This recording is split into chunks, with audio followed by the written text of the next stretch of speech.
Still making plain chapatis? You might be missing on something amazing. Today I'm making soft layered pumpkin chapatis. They stay soft for days and literally melt in your mouth. No complicated steps, no special skill, just one simple ingredient that changes everything. Look at this texture. Soft, fluffy, and perfectly layered. Once you try this, you will never go back to regular chapatis. Let's make it. Step 1, prep the pumpkin. I've already washed mine. I'm going to cut it in the middle. I'm only using half of it and I'm not going to peel it. I'm going to use my mom's style. This is an old traditional method. It has been passed through generations. Feel free to peel yours. I'll remove the seed and I'm not throwing them away yet. They have a very special work here. Spread the pumpkin seeds at the bottom of your sufria. This will act like a rack and will help the pumpkin not to sit directly in water. Also adds the nutty aroma as the seeds eat up. Cut into medium pieces, then arrange the pumpkin pieces on top of the pumpkin seed. The skin is going to lock in flavor and nutrients and the flesh from sticking into the sufuri. This way my pumpkin will be more flavorful than the regular boiling method and naturally sweet.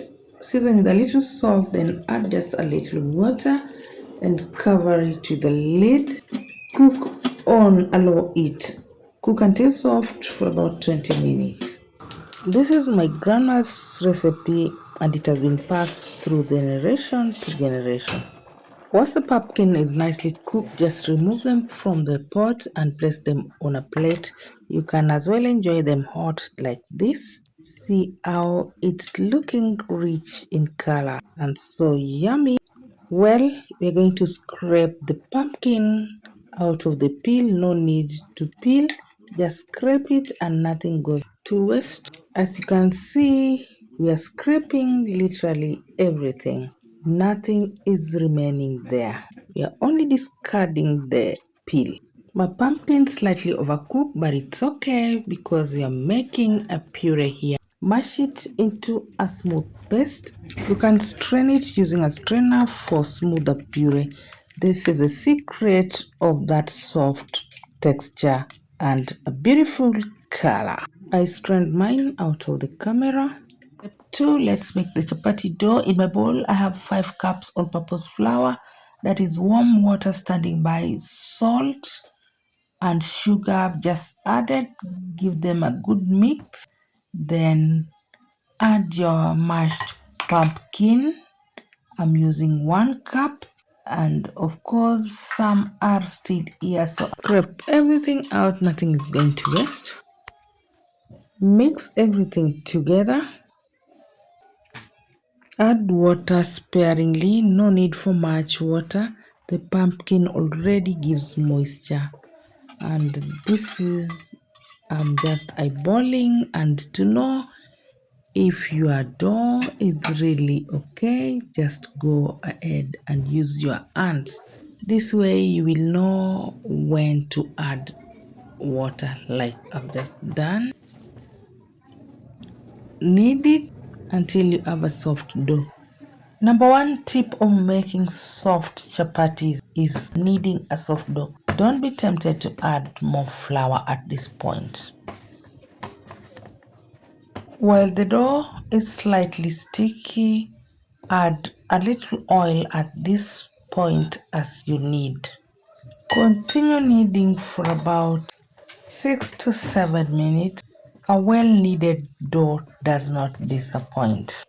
Thanks for stopping by and welcome back to my channel. If you're coming across my video for the first time, feel most welcome, and if you like this kind of content, kindly consider subscribing for more amazing recipes like this. Press the notification bell so that you'd come and watch my other video.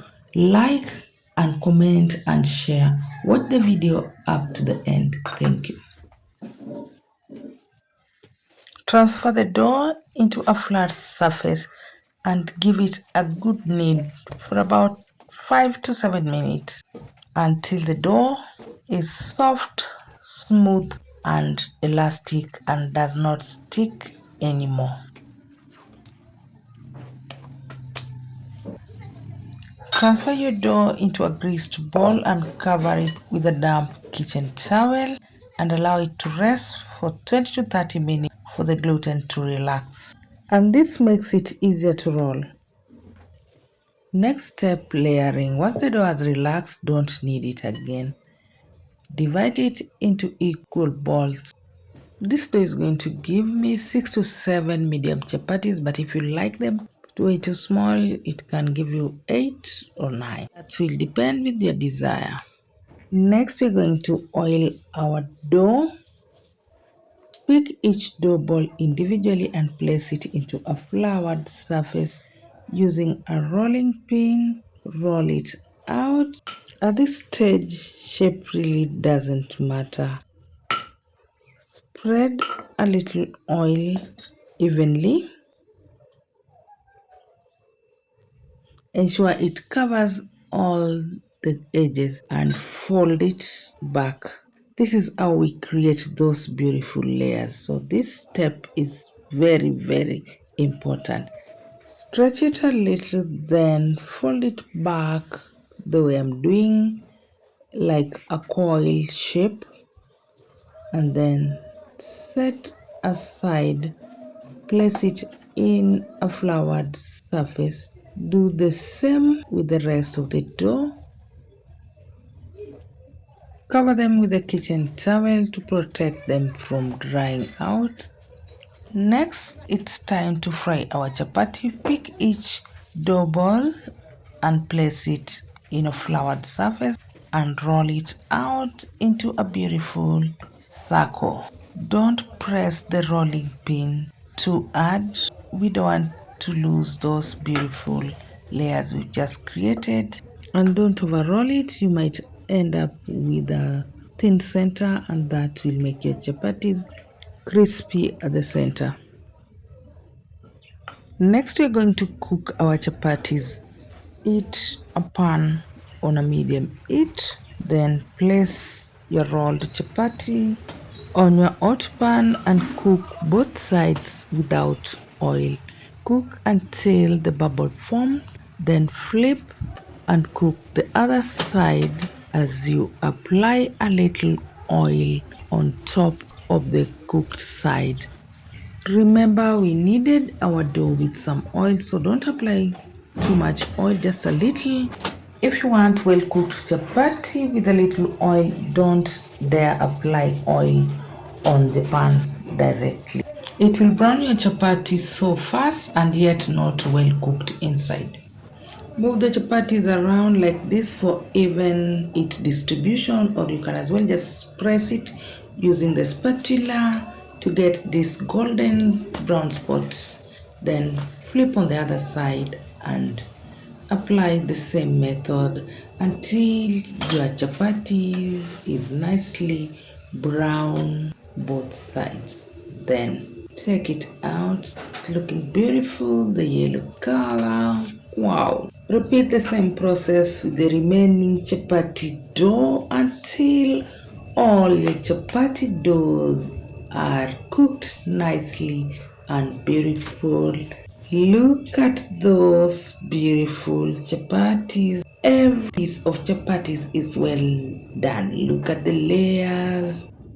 This is a must-try recipe. Even if you're not making pumpkin chapatis and you apply all these tips I've just shown you, you will never go wrong with your chapatis. Your chapatis will always be soft and fluffy. I promise you that. Try this recipe and taste the difference. And don't forget to bring back your feedback. I would like to know how yours turned out. Look at those layers, soft, fluffy, and perfectly golden. The chapati are so yummy, flavorful. I tell you, if you try this pumpkin chapati, you will always be making your chapatis like this. Don't forget to give this video a thumbs up and subscribe if you haven't for more amazing recipes like this, and press the notification bell so that you will be notified whenever I upload a new video. Thank you for watching, and I hope to see you in my next one. Bye bye.